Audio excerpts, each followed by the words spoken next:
अरे भोसड़ी वाला पंखा जवा तोर बहिन गरम भी का सारे बिना खेसारी पाउन के तोर कौन काम नहीं होते। और हो दूगो मगहिया जवान भोसड़ी वाले बहन चुदावे गोल बड़ा सारे अब अश्लीलता नहीं फैलत।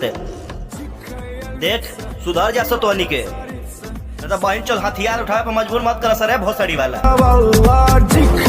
अरे सूर्य रंडी के बच्चा पंकज बा तोरा के इतना औकात हो गई कि खेसारी लाल यादव के बेटी के ऊपर गाना गईबे। तले हमर सुन न 8 देखल जाई ना 18 अरे न 8 देखल जाई ना 18 और तोर बहिनी के चोद के पूरा ईरान कह दिए खटारा। समझ ले रे रंडी के बच्चा। जितना पैसा मांगी उतना दे हम 2-4 दिन में ड्रामा बना दे हम। अरे पंकज बा दे दिए अपना बहिन के हाथ हमरा हाथ में 9 महीना से पहले तोहके मामा बना दे हम। अहिर से जवन पिटाइल बा बहिले घर में लुकाइल बा। अरे के बहिन नाचे स्टेज पर होकर उस सारा घर में रहेला बॉल लगभग सार भेटाइल बरसन चर्चा में आवे खातिर कोनो अहिर के पाहुन कहेला।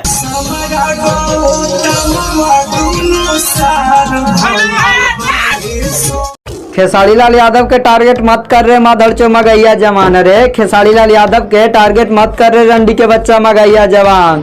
खेसारी लाल यादव के जौन दिन आ चाहिए ना तोर माई बहिन सब रे लाई कि पवन सिंह के बड़ाई करो है और खेसारिया जरो है रे तू रे समरा कोटा में बहन कोटा ज्यादा बस न है रे ठोका जी तेरी माई के। कारेडर फिट्टा छोटू चिंगारी ढेर गर्मी बता 5 मिनट में उतर जाई खींच के मारा में एक थाप तो बहन चो तोरा साथे तोर पूरा खानदान धस जाई। टेढ़ी टेढ़ी बोला बेटा नास दिहे रे ओहिरान होवे भीतरिए घास दिहे रे। अरे सूर्य छोटू चिंगारी तोर गर्मी आज झाड़ दे। अरे सूर्य छोटू चिंगारी तोर गर्मी आज झाड़ दे। अब हिरान से पंगा लेवे रे बेटा घरवा में घुस के गोली अहिर से जवन पिटाइल बा बहिले हरेक कोना के करेजा में दम बचोन हमार बात महटियावत बा। हरेक कोना के करेजा में दम बा जोन हमार बात महटियावत बा। छोटू चिंगारी झाट भर के औकात में के भोसड़ी वाला यादों के खिलाफ बतियावत बा।